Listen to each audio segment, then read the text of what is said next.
शिव महापुराण की कथा कहती है, बहुत ध्यान लगाकर सुनना। शिव पुराण की कथा कहती है कोई शंकर का भक्त, कोई शिव को मानने वाला, शिव की साधना करने वाला, शंकर की भक्ति में कोई डूबने वाला, कोई शिव तत्व को जानने वाला जब आपके सामने हो, उसको कुछ मत बोलो, केवल एक बात बोलो, गुरुजी एक बार तो देख लो।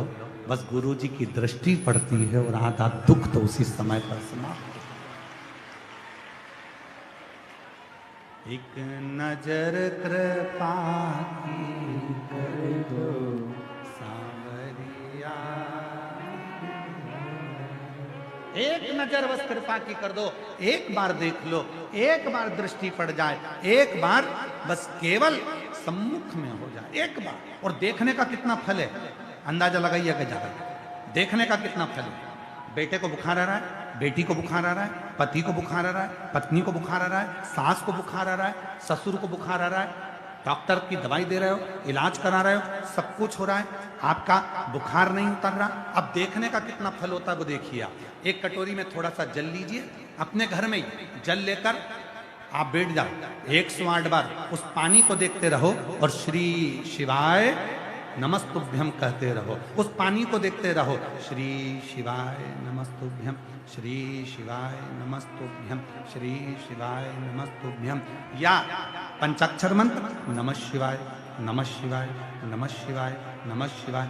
या षडाक्षर मंत्र ओम नमः शिवाय, ओम नमः शिवाय, ओम नमः शिवाय, ओम नमः शिवाय। उस जल को देखकर यदि तुमने 108 बार दिल से शिव जी के नाम का उच्चारण करा और उस जल को, उस जिसका बुखार नहीं उतर रहा है, उसको पिलाओ और थोड़ा सा शरीर पर लगाओ, आधे घंटे बाद मालूम पड़ेगा कि ताप उतरता है कि नहीं उतरता।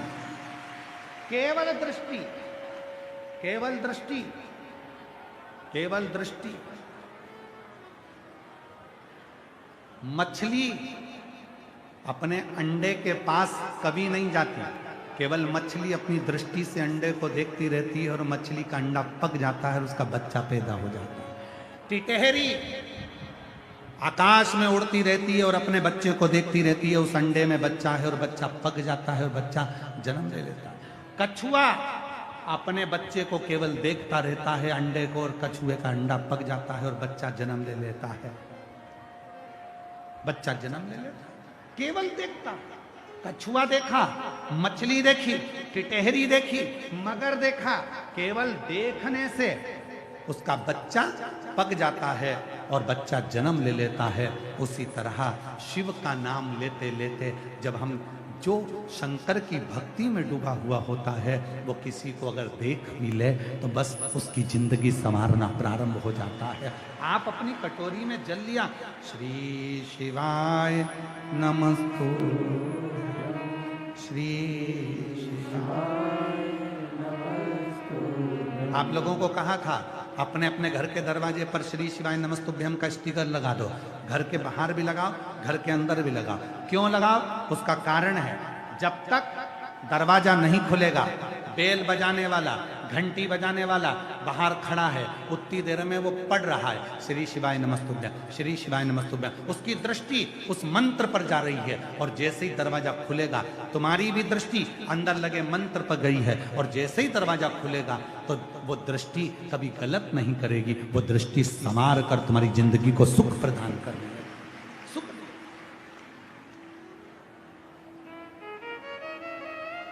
श्रेष्ठ सुख का अनुभव, श्रेष्ठ सुख।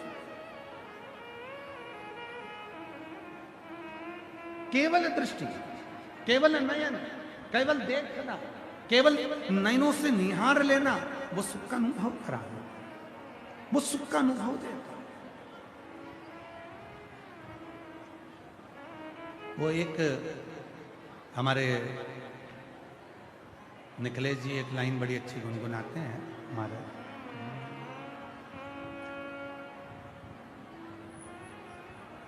मिलना बड़ा जरूरी, हाँ मिलना बड़ा जरूरी, मिलना बड़ा जरूरी, मिलना बड़ा बड़ा जरूरी, काशी वाले से मिलना बड़ा जरूरी, ओ डमरू वाले से मिलना बड़ा जरूरी, वो सीहोर वाले से मिलना बड़ा जरूरी, काशी वाले से मिलना बड़ा। क्यों मिलना है? किस लिए मिलना है? केवल नयन एक बार देख ले और हमारे को सुख का अनुभव हो जाए। एक बार देख ले और हमें सुख का अनुभव हो जाए, हमारी जिंदगी के दुख ताप कष्ट सब चले जाए, सारे दुख समाप्त हो। पर कई कई लोग ऐसे होते हैं जिनकी जिंदगी के दुख वो समाप्त ही नहीं करना चाहते।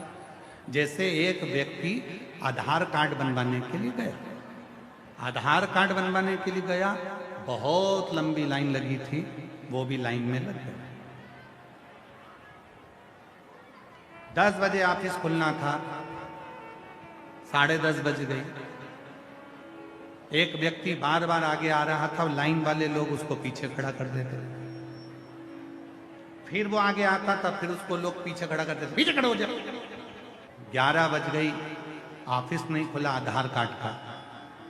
11:30 बज गई, आधार कार्ड का ऑफिस नहीं खुला। इतने में लोगों ने हड़ताल करना प्रारंभ कर दी कि बताओ सरकारी ऑफिस 12 बजे तक नहीं खुला। दूर तक खबर पहुंच गई, ऑफिसर का फोन आया, क्यों सर तुम अभी तक तुम्हारे कार्यालय में नहीं गए, आधार कार्ड बनना है लोगों के।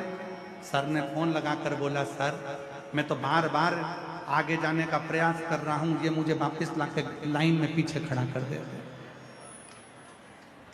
तब लोगों को मालूम पड़ा कि आधार कार्ड बनाने वाला तो पीछे खड़ा है और बेचारा आ रहा था आगे, पर तुम बार बार उसको ले जाके खड़ा कर देते थे पीछे।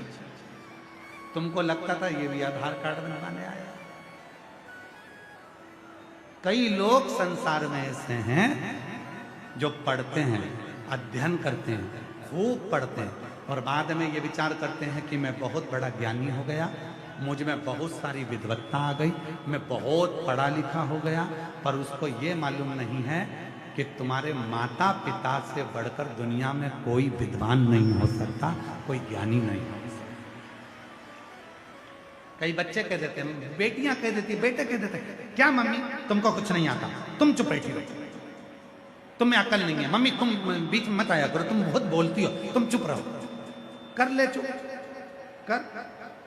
और एक दिन वो समय आएगा, माँ समझाती है, माँ बीच में टोकती है, पापा बीच में टोकते हैं, पिताजी बीच में रोकते हैं।